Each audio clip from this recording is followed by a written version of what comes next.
Welcome. Merry Christmas.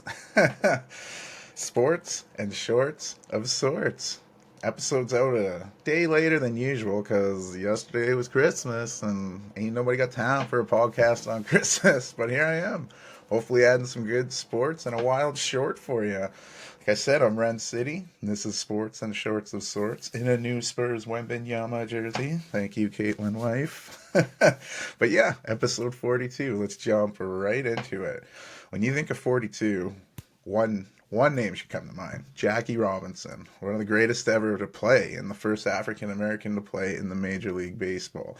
He broke the color barrier when he started at first base for the Brooklyn Dodgers April 15th, 1947, and that was the beginning of the end of racial segregation in baseball. And it didn't come easy. When Branch Rickey signed him, he was asking Jackie if he was capable of taking the abuse. He said, with guts enough not to fight back. Still kind of fucked up, but it got him through the minors. And in Montreal, they embraced Robinson, but not everyone else did. He faced tons of racism, even in his own dugout, from his own fans, but mostly from the opposition. Some say that he wasn't even the most talented player from the Negro Leagues to make the jump, and that caused some negativity from his peers, but he was really good. There was a weird leak that came out. The Cardinals would threaten to strike if Robinson played, and they tried to spread it across the league. And this leak made its way to the president of National League, Ford Frick.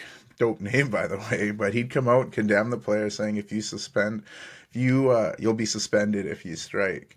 And then in the game between the Dodgers and the Phillies, players and even the manager started calling Robinson the N-word from the dugout and told him to go back to the cotton fields. Like this is crazy behavior that he dealt with, and this isn't even that long ago. This isn't even 100 years ago.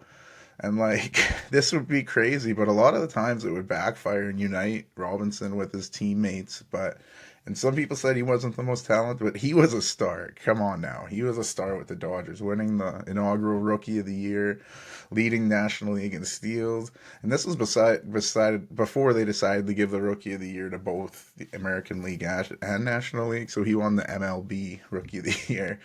But yeah, he'd get his first All Star bid. That was also the year he led the National League in batting, and he led the league in stolen bases. He'd make five more All Star games, and he'd win his only World Series in '55 when the Brooklyn Dodgers beat the New York Yankees. But his number 42 was retired by the Dodgers, and then it was retired by the whole league.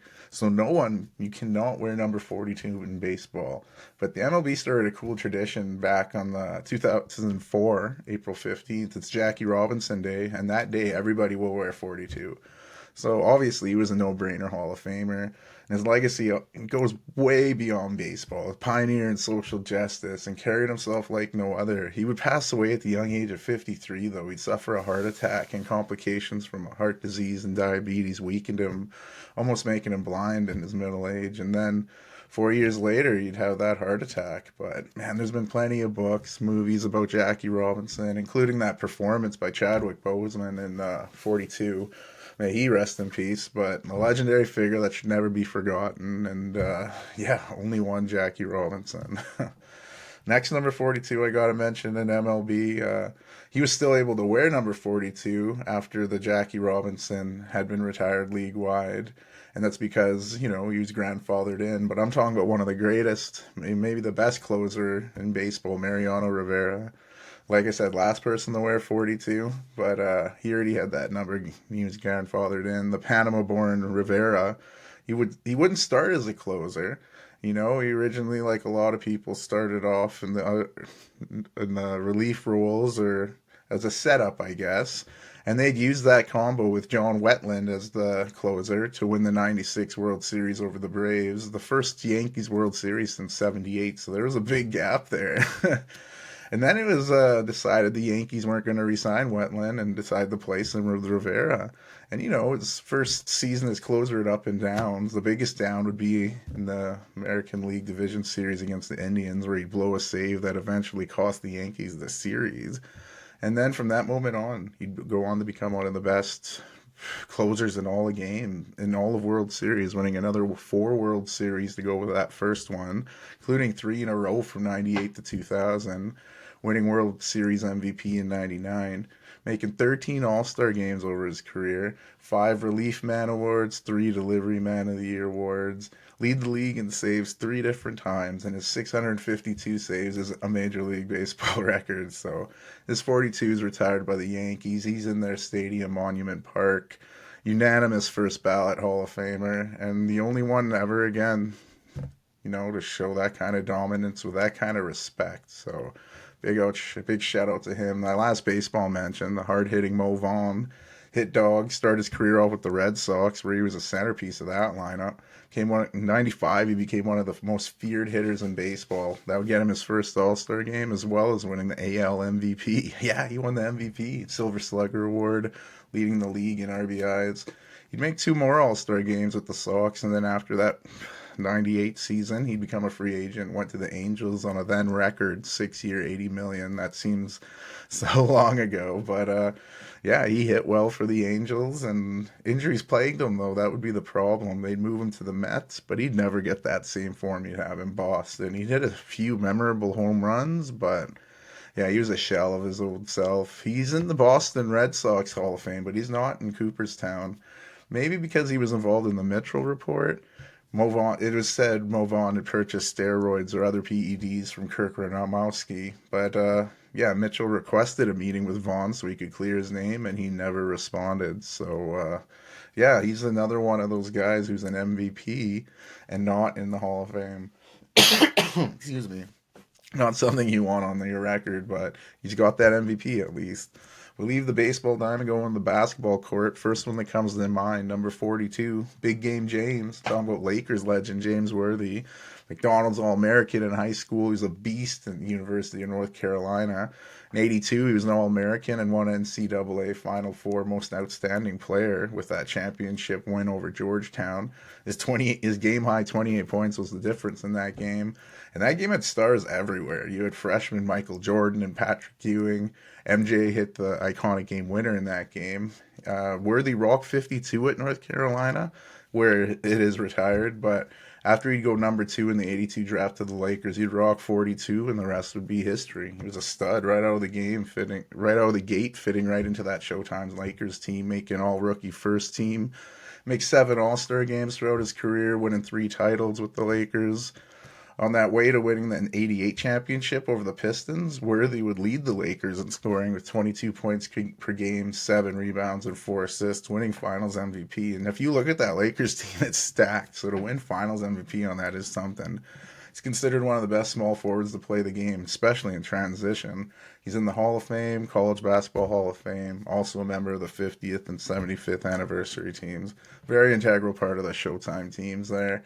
Sticking with the hardwood, we go to big man Nate Thurman. He was jacked, he was not didn't go to a big time school. He went to Bowling Green, and in his last 2 seasons there, he got that team to the NCAA tournament. In his final game, he set a school record with 31 rebounds. Yeah, that got him drafted 3rd overall by the Warriors, where he'd play a supporting role next to Wilt Chamberlain.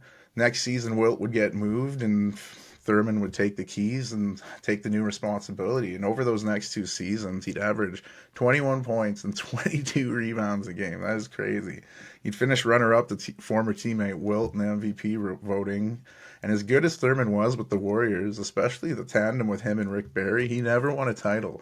He'd make to the finals once, but lose to Wilt in the '67 finals, and Thurman would get moved to the Bulls. In his first game there, he'd score 22 points, 14 boards, 13 assists, and 12 blocks, becoming the first player in the NBA to record a quadruple-double. I mean, they didn't start counting blocks till the '73-'74 season, so Wilt or who knows, maybe Bill Russell could have had one, but officially Thurman was the first guy to record a quadruple-double in the NBA, so that's pretty dope. And it's only been done by 3 other people. Thurman had the first, and then Spurs guard Alvin Robinson, and then 2 Hall of Famers, Akeem Olajuwon and David Robinson, another Spurs player. So that's a pretty cool group there. A little trivia question there. He'd also go on to play with the Cavaliers, where he'd have a reduced role to finish his career, but one hell of a career, even an underrated one. 7 All-Star games, 7 NBA second team 3 times. Considering all the big men back then, that was pretty good. And he was known for his defense, so that was his jam. Two first all defensive first teams. Kareem said Thurman was the toughest defender he faced his entire career. And Thurman made the 50th, 75th anniversary teams. He's 42, he's retired by the Warriors and the Cavs, and he's in the basketball and college basketball Hall of Fame. Next up, I'm talking the Hawk, talking New York City playground legend Connie Hawkins, an absolute beast growing up playing hoops, and he'd signed to go play at the University of Iowa. But he'd become a victim of a point shaving scandal while a freshman there, and I don't think it was really his deal. It was said Hawkins borrowed $200, about $2,000 today, to pay for school expenses, which his brother had paid back immediately. However, the news was broken, and the scandal became known as the '61 college basketball gambling scandal. It was never actually proven he was involved, but his name and the damage had been done. He got expelled from Iowa, blackballing him from playing at any college level.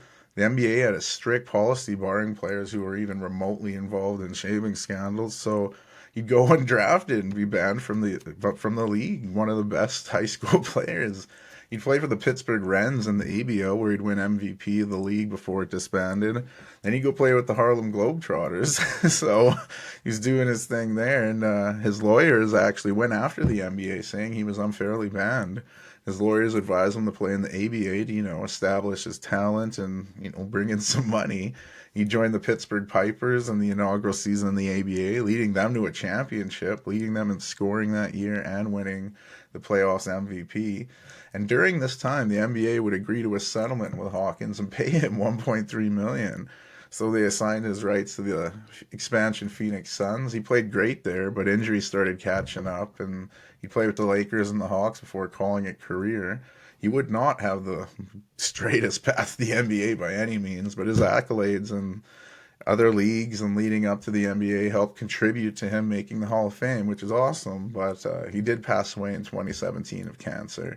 Just unfortunate how a point shaving scandal he wasn't even involved in it derailed what could have been an even better career. But yeah, one of the best dunkers around. So we'll go to another guy, some big names at Rock 42. One deserving mentioning, Jerry Stackhouse, beast at North Carolina, led him to go in third overall to the Sixers. He'd only play a few seasons there and only one with Iverson.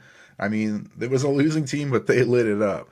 He'd get traded to the Pistons, where he'd become one of the best scorers in the game. Play alongside Michael Jordan in Washington, and during his comeback, they didn't get along. He'd go to the Mavericks, Bucks, Heats, Hawks, and Nets, and yeah, he was a two-time All-Star, and the current head coach of Vanderbilt in the NCAA. Another 42, Elton Brand, was a beast at Duke. As a senior, he won College Player of the Year. That would get him #1 overall pick by the Bulls, who were trying to start life without Michael Jordan in the 1999 draft. So yeah, this team struggled, but he put up big numbers. He'd share Rookie of the Year honors with Houston guard Steve Francis. After a few good seasons with the Bulls, he was shipped off to the Clippers, and he'd become the first Clipper selected to the All-Star game after an 8-year gap of no one being selected. He signed a deal to go to the Heat, but Donald Sterling, the disgraced owner, made an uncharacteristic move and matched it, keeping him in Clipperland. So yeah, and while there, he'd have one of his best seasons, leading them to their best record, which has been surpassed since. But back then, it was a pretty big deal, leading them to their first playoff win in 30 years. But Brand would wind up playing with the Sixers, Mavericks, and the Hawks, making 2 All-Star games over his career, and a pretty solid big man, despite being only 6'8". And right now, he's the current GM of the 76ers. Last basketball player I'll mention, I'm talking with the nephew of the Beach Boys, Kevin Love. His uncle, Mike Love, was a singer in the Beach Boys. Kevin Love's had a great career for sure. People see him as a spot-up shooter now in Miami with the gray hair, but we forget about what an interior beast he was. He was a stud at UCLA. As a freshman there, he'd get drafted 5th overall the next year, and he was immediately shipped to the Timberwolves, where he was stuck behind Al Jefferson, but got more time after Big Al suffered an injury. He'd make second all rookie second team, and then 2 years later, Jefferson would get moved, and Kevin Love would get a bigger role. In that, he'd make his first All-Star game, win Most Improved Player of the Year. He'd record a 30-30 game, over 30 points, 30 rebounds. First time it had been done in 28 years when Moses Malone had done it last. He'd lead the league in rebounding that year at 15.2, but those Wolves teams didn't win a lot. He made two All NBA second teams during his time there, even winning a 3-point contest. But he'd get moved to the Cavs, and that'd set up that big three with LeBron and Kyrie, and that'd bring the first ever title to Cleveland, where Love would play a few more seasons before going to Miami, where he currently plays. Five-time All-Star. Leaving the hard iron for the gridiron, or the hardwood for the gridiron, number 42, Ronnie Lott, a beast at USC. His senior year, he led the league in interceptions and won All-American honors. That great play would get him to the 49ers, taking him 8th overall. He'd come in thriving. 7 picks, tied a rookie record for most pick six by a rookie with 3, a record he shares with Lombardi and Janoris Jenkins. He finished second in Rookie of the Year honors behind some guy named Lawrence Taylor. But Ronnie Lott was a big part of those dynamic 49ers team. In his 10 years with the team, they won 8 division titles and 4 Super Bowls. He made 10 Pro Bowls, All-Pro first team 8 times. But one of the biggest moments in San Francisco involved one of his digits. He had the tip of his left pinky amputated after the 85 season when it was crushed by running back Timmy Newsome. A bone graft surgery would have not allowed him to start this 86 season. So Lott opted to have it amputated instead. And then he would just, go on to lead the league that year with a career-high 10 interceptions. Ridiculous. He wound up playing with the Raiders and Jets, but injuries hit him hard, and he was not the player he once was. His 42 was retired by the 49ers. He's in their Hall of Fame. He's in the Pro and College Football Hall of Fame, part of the 1980s and 1990s All-Decade team.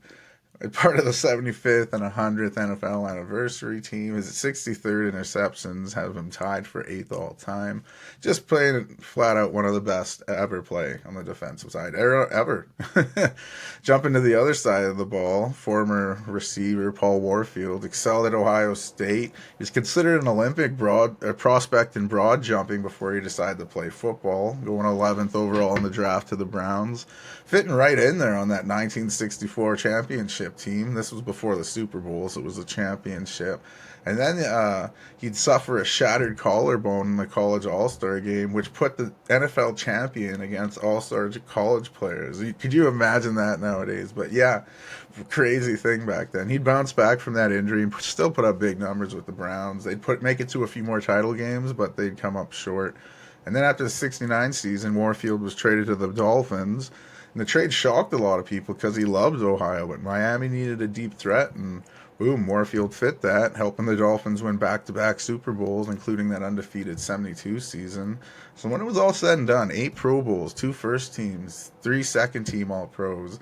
He's on the 1970s All-Decade team, is in the Cleveland Ring of Honor as well as the Miami Dolphins honor. So pretty good for him. But the last player I'll mention had a great career, but tarnished his name by being a goddamn criminal. I'm talking about Darren Sharper. Some remember his name from that iconic "Hold My Dick" video with Darren Sharper, Marshawn Lynch, but others remember for his play on the field. He was a stud at William and Mary University. That got him to the NFL, where he'd make 5 Pro Bowls, 2 first-team All-Pros, was a member of the NFL 2000 All-Decade team.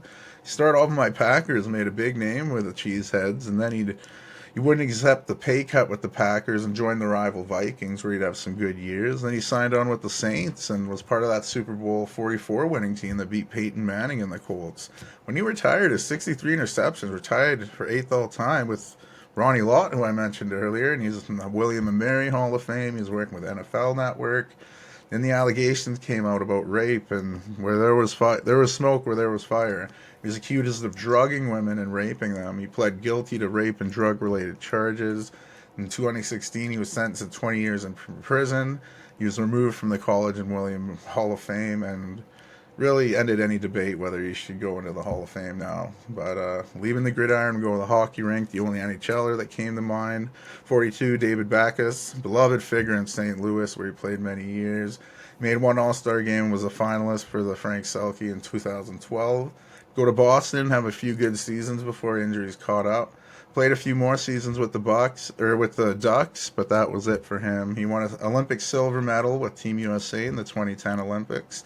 And we'll wrap up this, really long here, jersey mentioning with Jamal Musiala. Jamal Musiala. I always mess his name up. The 20-year-old one of the best young midfielders on the planet for Bayern Munich, doing his thing. Just a real beast out there. He's young. I see him developing even more domestically and internationally. Jamal Musiala. There it is. I knew I'd come back to it. Thank you. But wow, yeah, long jersey segment. Damn. Let's jump into football here. Week 16, Thursday night. You had Saints and Rams, two teams looking to try to make the playoffs here, and Rams jumped out early with a Nakua touchdown from Stafford. Carr would answer with a Shaheed touchdown.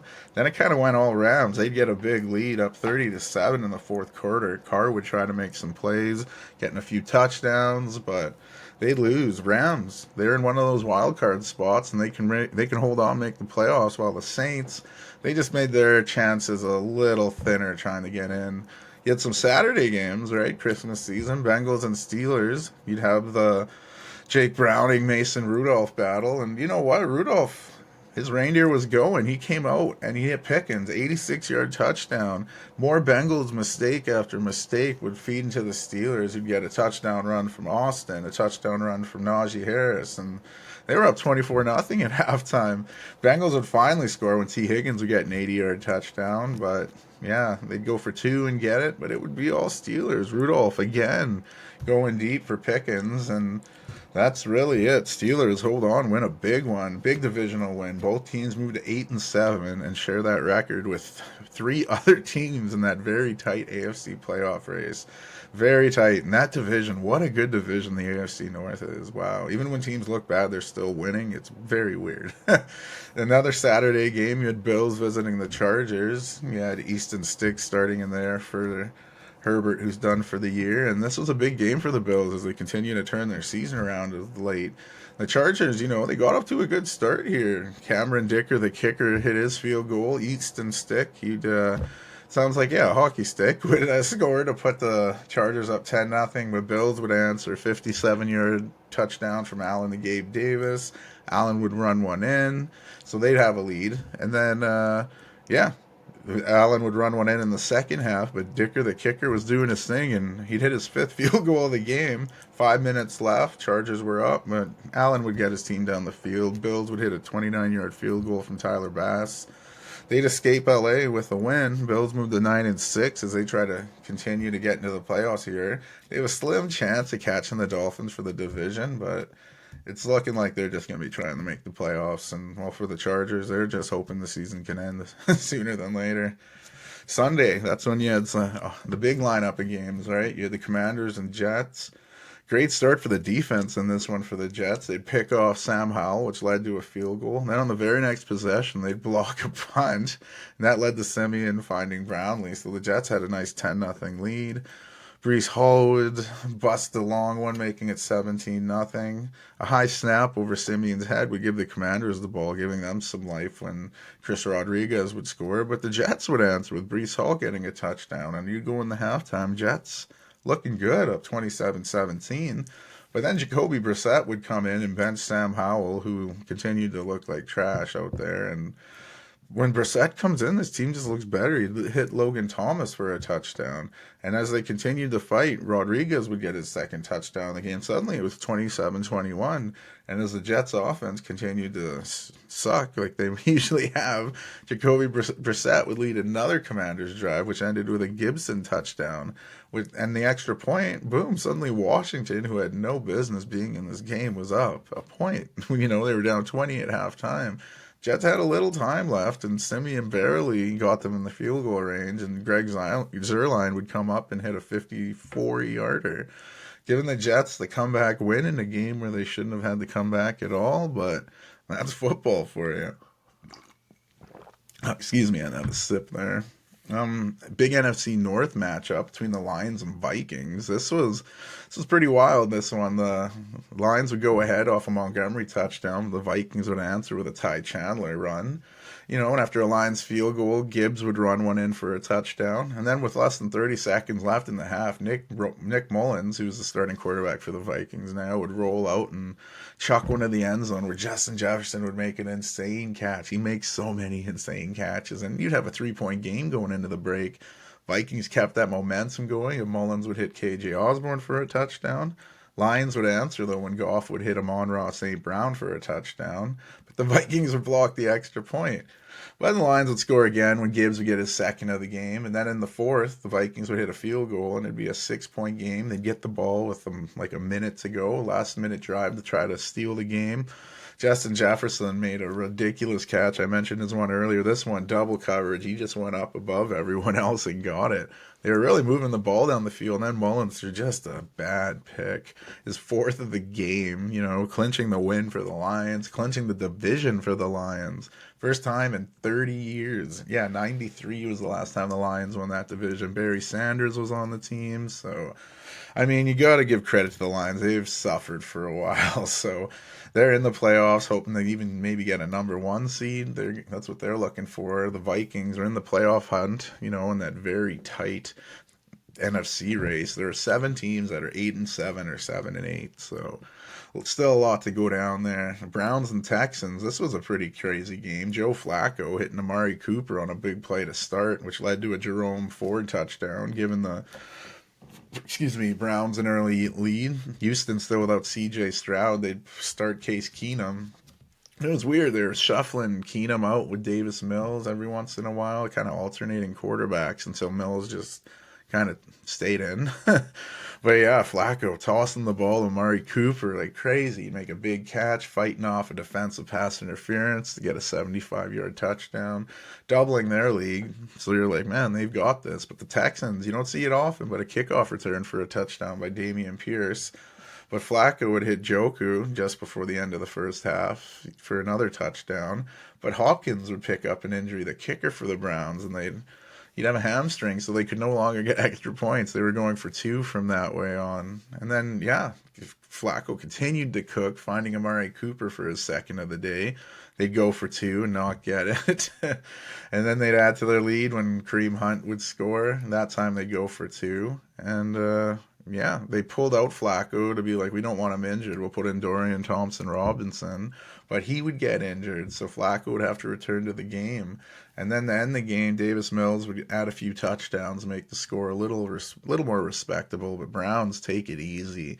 They haven't clinched the playoff spot yet, but they're pretty close at 10-5. They can wrap it up soon.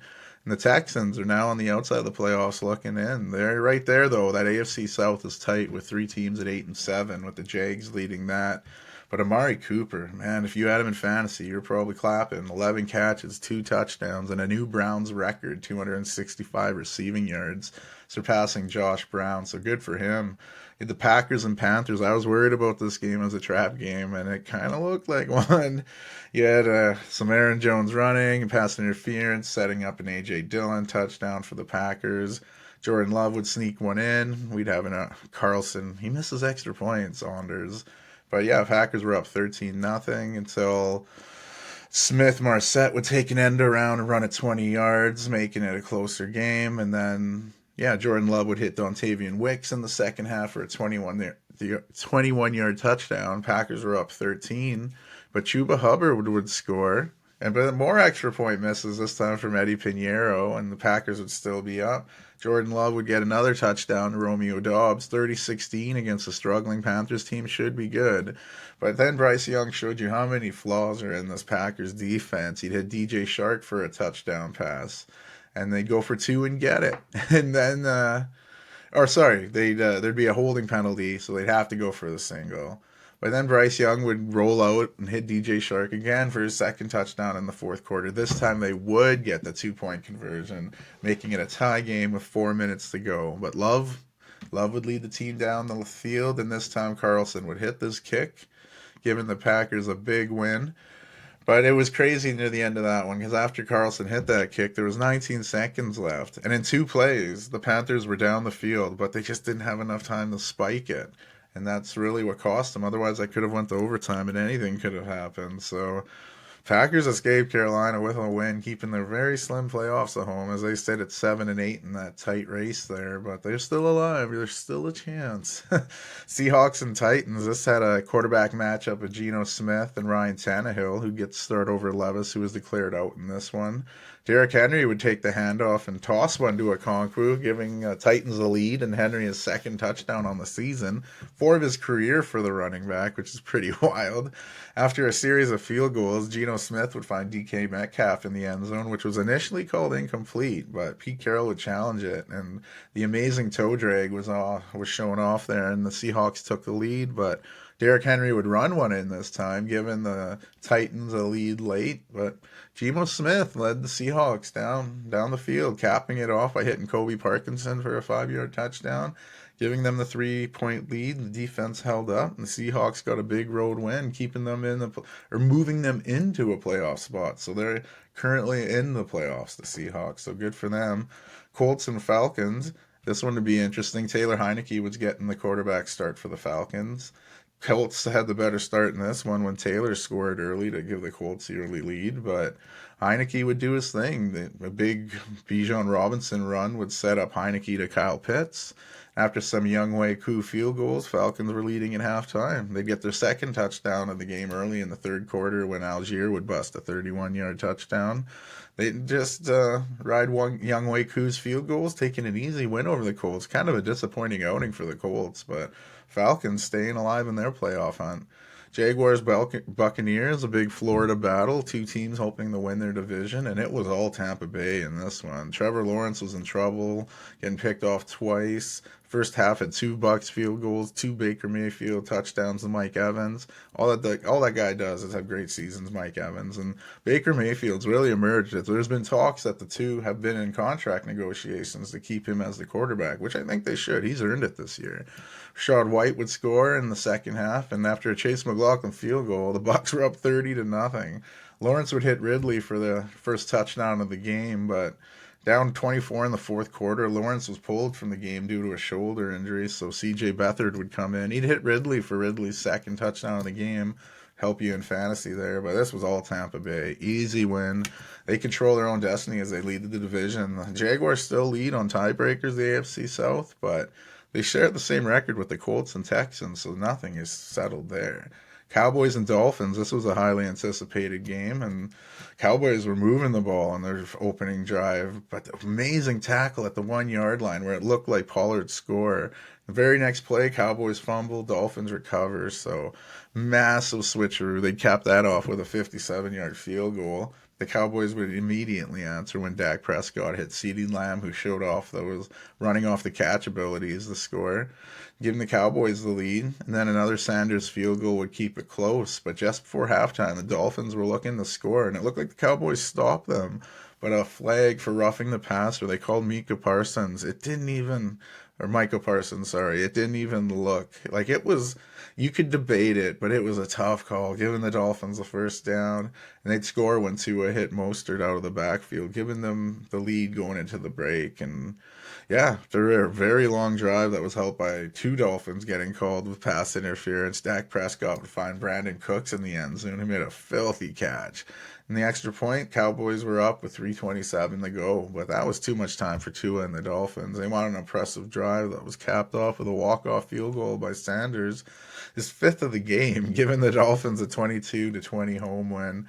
Very entertaining game. Two of the best teams in football. Dolphins clinched their playoff spot. Haven't clinched the division yet. They pretty much got that wrapped up.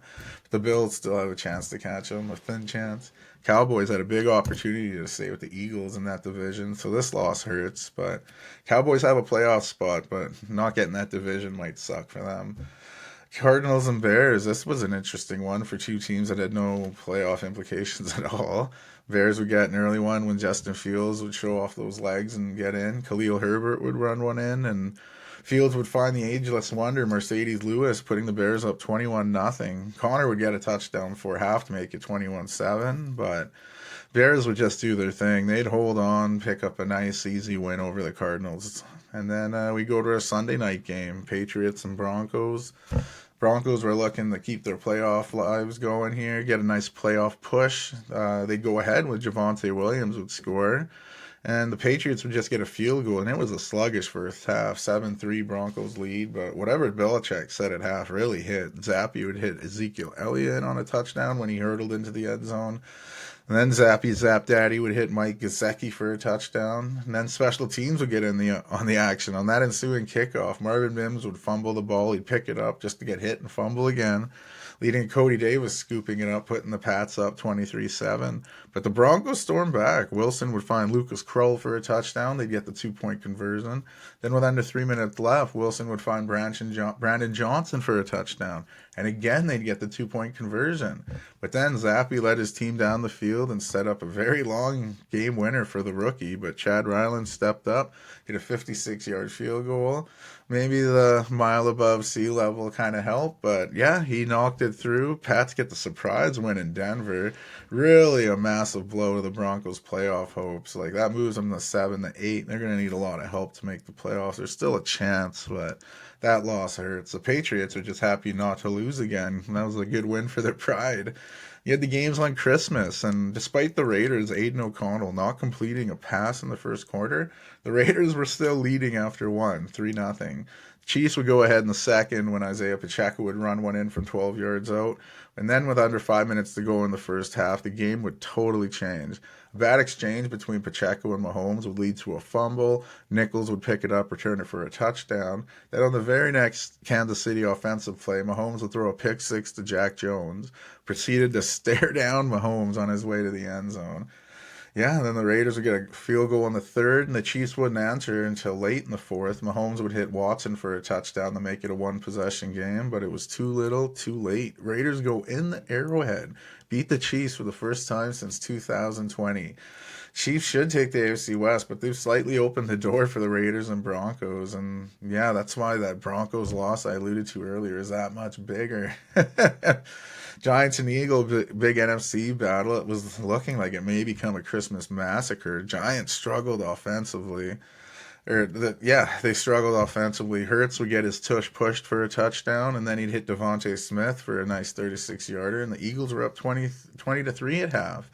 But Coach Dable for the Giants would make a quarterback change, benching Tommy Cutlets for Tyrod Taylor, and it seemed to spark the team a bit. Saquon would get an early third quarter touchdown, and then the Giants would score on a 76-yard pick six when Adoree Jackson would snag one after Dallas Goedert fell running his route. Then the Eagles would answer with DeAndre Swift, but again, Tyrod Taylor leading his team down the field. He'd hit Darius Slayton with a 69-yard touchdown pass to make it 5 points. An Eagles field goal with 70 seconds left made it 8, and the Giants had a shot, but Eagles defense would step up and do their thing. Giants' tough season continues, while the Eagles still have a shot at that number one seed in the NFC. So, it just shows you who's going to start next week. Do you go with Tommy Cutlets again, or do you go with Tyrod Taylor? He looked the better of the two, but, the game plan was made for DeVito. So, yeah, we'll see what happens there in New York. Well, their season's kind of done anyway, but we'll see. Ravens 49ers, this was supposed to be the matchup of the weekend. The best in the AFC, best in the NFC. Have a very unusual opening score, though. While scrambling in his own end zone, Lamar Jackson tripped over a stumbling umpire, and as he was about to fall down for a sack, he tried to throw it away, but it was called intentional grounding. When that happens in the end zone, it's a safety. Weird way to give the 49ers a lead. Then after some field goals were exchanged, Purdy would throw a bad pick that led to Gus Edwards punching in a touchdown from the one. After a Ravens field goal, the 49ers would get their first touchdown of the game when McCaffrey would run one in. Then after another Tucker field goal, the Ravens had a 4-point lead at half, and then second half it was all Ravens. So Raven. Jackson would throw two third quarter touchdowns, one to Aguilar and one to Zay Flowers. Defense looking good too, picking off Brock Purdy 4 times. Purdy would actually have to leave the game with a stinger, a second time that's happened to him this season. Sam Arnold would come in and throw a touchdown to Ronnie Bell to make the scoreline a little better. But in the battle of the two best teams, the Ravens flexed on the 49ers in San Francisco. Jackson looked like an MVP. Brock Purdy did not. Both teams already have those playoff spots clinched, but both are looking to lock up their conferences and secure that first-round bye. Excuse me. We'll see if Purdy can come back from this injury in time for the next week's game against the Commanders. But We jumped to some midweek footy. There was a bunch going down in between these episodes. Bundesliga had some big matchups leading up to Christmas, and they don't return to the January 13th, so that's a nice little break for German clubs. Stuttgart beat up on Augsburg 3-0. Let Bayern Leverkusen won in a similar fashion, beating Bochum 4-0. Union Berlin picked up a big win over Cologne, and Heidenheim would have a comeback win to surprise Freiburg. Bayern Munich would get a goal by Jamal Musiala. Got his name right, mentioned him earlier in the Jersey segment. Followed by an amazing shot by Harry Kane outside the box. But then Wolfsburg would respond with a rocket from Maximilian Arnold to make it 2-1, but Bayern would hold on for the win there. Eintracht Frankfurt were down 1-0 all game, really, after Maximilian Wober scored a first half goal. But then the goal scorer would get a yellow card in the 88th minute, his second of the game, and they'd go a man down. Frankfurt would get 2 goals in stoppage time to get a crazy comeback. Wild ending. Then you had some other fixtures ending in draws, including some surprises. Werder Bremen getting a draw against Leipzig, and Dortmund continuing their lackluster play, only getting a draw at home against current relegation sitting Mainz. So after 16 games, except for Bayern Munich and Union Berlin, they have that makeup game. But Bayern Leverkusen sitting atop of the Bundesliga still have not lost a match all season. Insane. Bayern Munich second with Stuttgart 4 points behind them, and Leipzig rounds out the top 4. Dortmund sit in 5th with those recent struggles. Like I said, I don't know what's up with them, but yeah, no Bundesliga till the January 13th, so we'll see them in the new year. La Liga had some games in Spain during the midweek, some pretty big results. Valencia picked a tough 1-0 win over Rayo Vallecano despite being a man down. Sevilla thumped Granada 3-0, and Athletic Bilbao got a 94th minute goal to beat Las Palmas. Talk about cutting her close. Barcelona won a high-scoring game over Almeria, and Villarreal did the same to Celta Vigo. Both those games ended 3-2. Didn't expect those to be that high-scoring. Mallorca beat Osasuna 3-0. Real Madrid held on to a 1-0 win over Alaves, despite being a man down in that one. The other games ended in draws. Atletico Madrid and Getafe played to a 3-3 result, despite Atletico being down a man early in the first half there. And Real Betis and Girona played to a 1-1 draw. They always seem to... Real Betis seems to have Girona's number. In the last games they've had against each other, Girona can't seem to beat them. A few days later, Atletico and Sevilla would play their makeup game from a game postponed back in match day 4. Atletico would get an early goal. They again get a red card and go a man down, but they'd hold on the win. And so that makeup game made all the teams equal on 18 matches. And where we sit, Real Madrid top the league, tied on points with Girona, but their goal difference has them just ahead. Then you have Atletico Madrid and Barcelona tied on points, and Atletico just sits ahead on goal difference. So it's a very tight at the top of the league. Still amazing. Girona tied with Real Madrid. Like, this deep into the season, very impressive. They'll resume play back on January 2nd, so another week from now they'll be at it. French League, they had all their games go down on Wednesday of last week since they'll have a break till the January 12th, 13th weekend, much like Germany, and there were some good ones. Clermont Foot jumped out to an early lead after Jamaican Shamar Nicholson scored 4 minutes in. They were doing well, but a red card would really hurt them, and then it was initially called yellow, but VAR made it red, and yeah, that would swing the game. Rennes would come back to get 2 goals and win that one. Brestol would shut out Lorient. PSG beat down on Metz. Monaco won a tight one over Toulouse despite going a man down in the 51st. Reims beat Le Havre. Nice beat Lens. And Marseille would draw with Montpellier. Strasbourg shocked Lille with a 2-1 comeback win at home. And Lyon climb out of the drop zone with a 1-0 win over Nantes. Lacazette continuing to score with Lyon and try to save their season that started off so bad. After 17 matches in the French top division, PSG sit alone at the top of the league. Nice is 5 points behind in second, and Monaco and Brest round off the top 4. Some Coppa Italia, the Italian Cup, going on in Italy. There's some pretty big round of 16 matchups. You had Serie A winners of last year, Napoli hosting Frosinone, and it was not Napoli's way. They got shredded by the team who just got promoted to Serie A this season. It ended up being 4-0. So yeah, Frosinone advanced to the quarterfinals while Napoli, yikes. Inter and Bologna, this is two teams that have been playing great this season, and there was no goals after 90 minutes. We'd need extra time, but that's where magic happens, I guess. 90 seconds in the extra time, Carlos Augusto would put the home side ahead, and Inter were looking pretty good. But then the second half of extra time, Bologna would get two goals and complete the comeback. Massive, shocking Inter and their fans. Then you had the Carabao Cup. You know, it's the way you go from the Italian Cup to the English Cup. This had some quarterfinals go down. First was between Everton and Fulham. Fulham were up 1-0 after a first half own goal, but Beto would equalize in the 82nd for Everton and force penalties. Fulham would win after spot kicks and advance to the semi-finals. Another match was between League One club Port Vale and Championship side Middlesbrough. Middlesbrough would go up early and never look back, winning 3-0, advancing to the semis. Newcastle and Chelsea was wild. Newcastle looked like they were going to win up 1-0. Then in the 92nd minute, a bad ball by Kieran Trippier landed right to Chelsea's Mudryk. He'd score, force penalties. Then in penalties, adding to the nightmare, Trippier would miss the net on his attempt. Chelsea would do their thing, winning while crushing Newcastle along the way. And the final quarter-final matchup was between West Ham and Liverpool. I was pretty pumped until we got thrashed 5-1. So yeah, Middlesbrough would face Chelsea in the first leg of their semi-final on January 9th, while Liverpool hosts Fulham on their leg on January 10th. The FIFA Club World Cup. This is a very overshadowed tournament usually. It concluded on last Friday, taking place in Saudi Arabia at Man City of the Premier League and Fluminense of the Brazilian League. Man City would go off to a great start when Argentine Julian Alvarez probably felt good scoring against the Brazilian side. And they'd keep attacking and they'd get an own goal. And then the second half, Alvarez would get he'd hit Phil Foden, who'd make it a 3-0 game.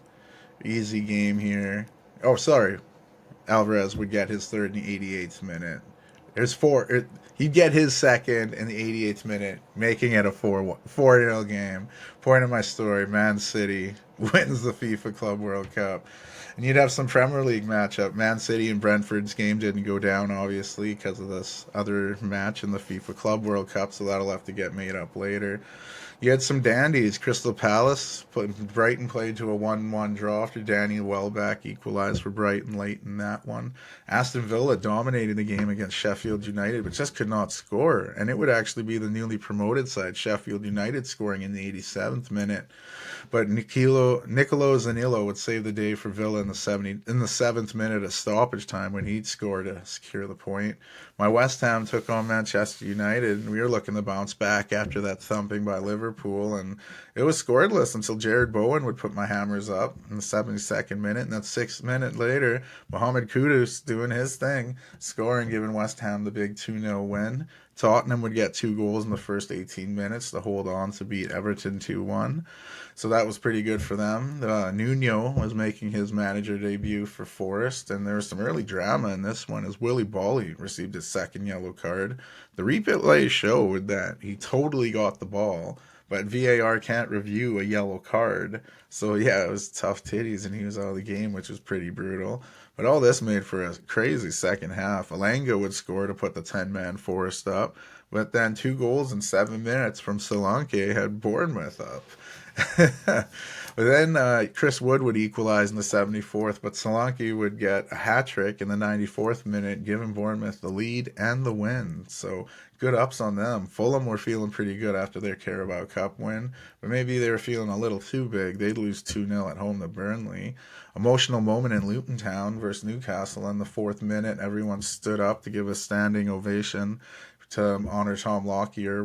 You might remember last week I mentioned he had a cardiac arrest during his game, and he's going to be out for a while. Luton Town would go ahead in the 25th minute when Andros Townsend would score his first with the club, and that'd be enough. They give them the surprise win over Newcastle, who continue to struggle. It's weird. Like, they shouldn't be playing as bad as they have.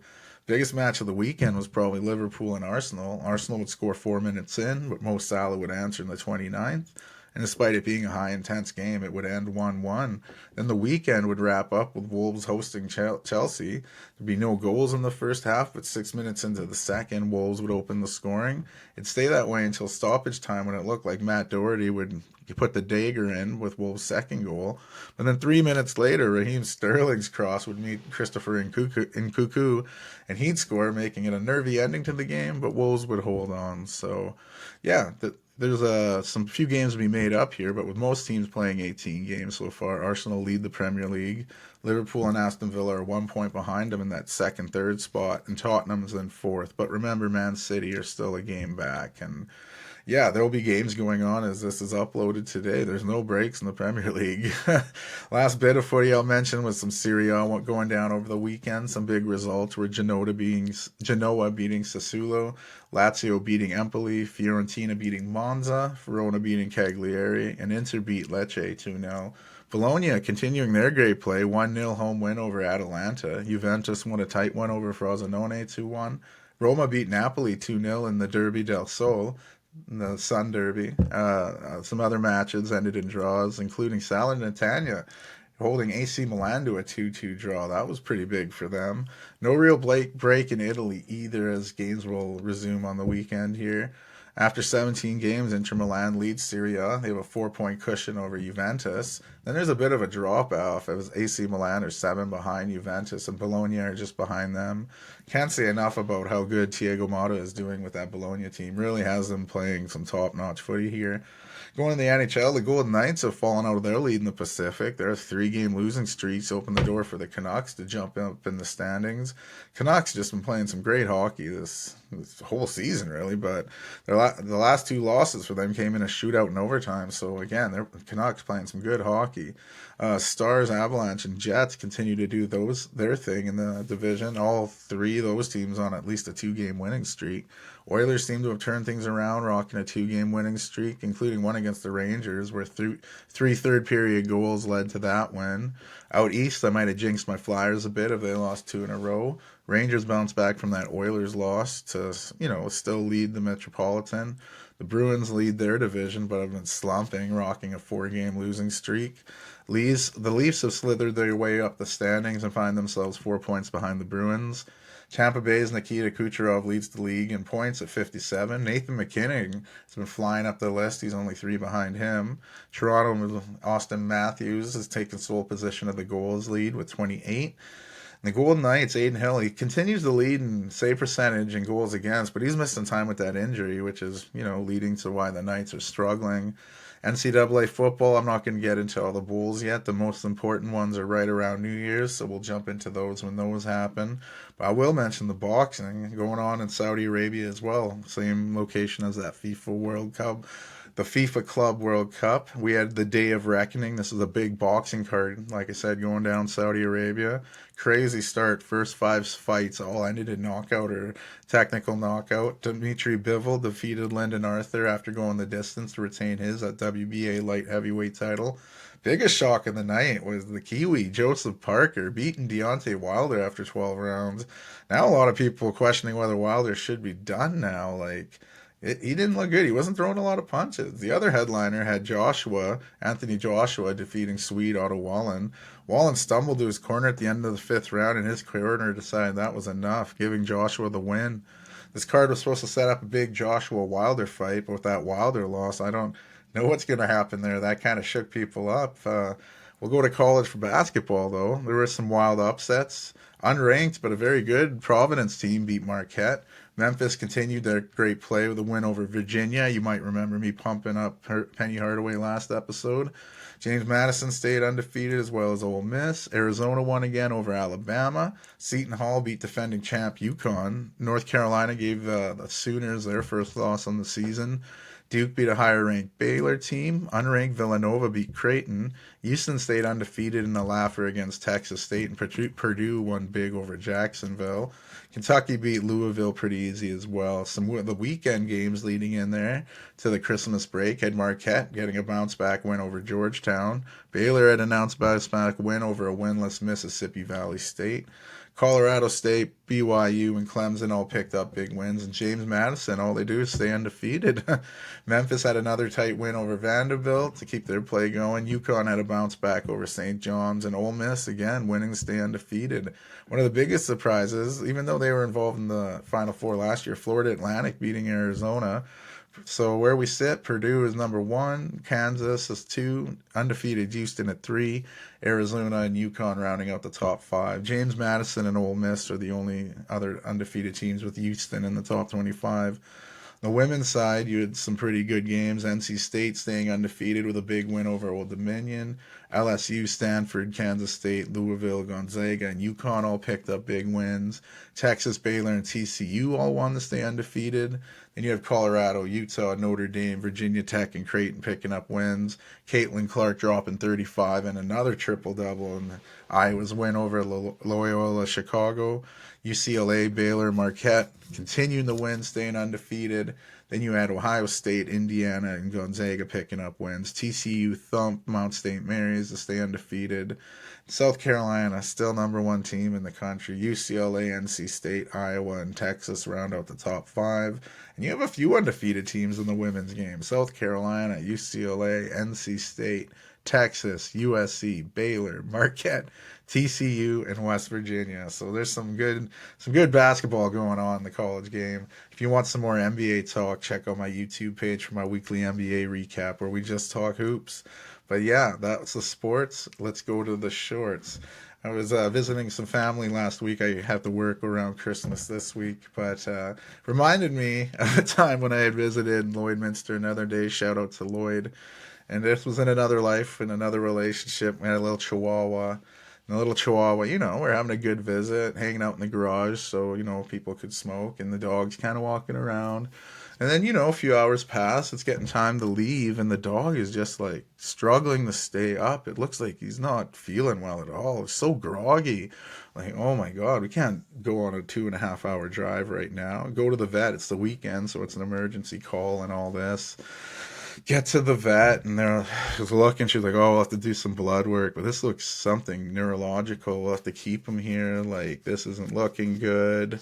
We're worried, like really upset. Like, what is wrong with the dog? We don't understand what's going on." And then at one point, we're near the dog, little Chihuahua, like 3 pound Chihuahua, just a little Chihuahua, and then he starts like dry heaving and gagging, and I'm like, "Oh, nurse! Nurse!" And my partner was like, "She's not a nurse, she's a vet." And I'm like, whatever. I was just like, nervous and panicking. And then, yeah, she like comes up and you see the dog barf, and then it just barfs. And then she's like, and picks it up. And there's a little bud of weed. And I'm like, oh my God. And like neither of us were smoking at the time. And it happened in my sister's garage. That's a place to smoke weeds, in a garage. And this little dog, the little drug sniffing dog, must have found the one little nug on the ground. And he was just fucked, I guess. That's why he was so groggy. He was like, "Hey man," just like falling. And I mean, afterwards it was kind of funny, but not during or when you're looking at the vet bill over like $300. And it was all because he was a little high. And you're like, oh my God. I mean, for a 3 pound dog, a little nug probably goes a long way, but yeah, not ideal. Don't give your dogs pot. I guess the moral of that story, and even if it's accidental, make sure the ground's clean.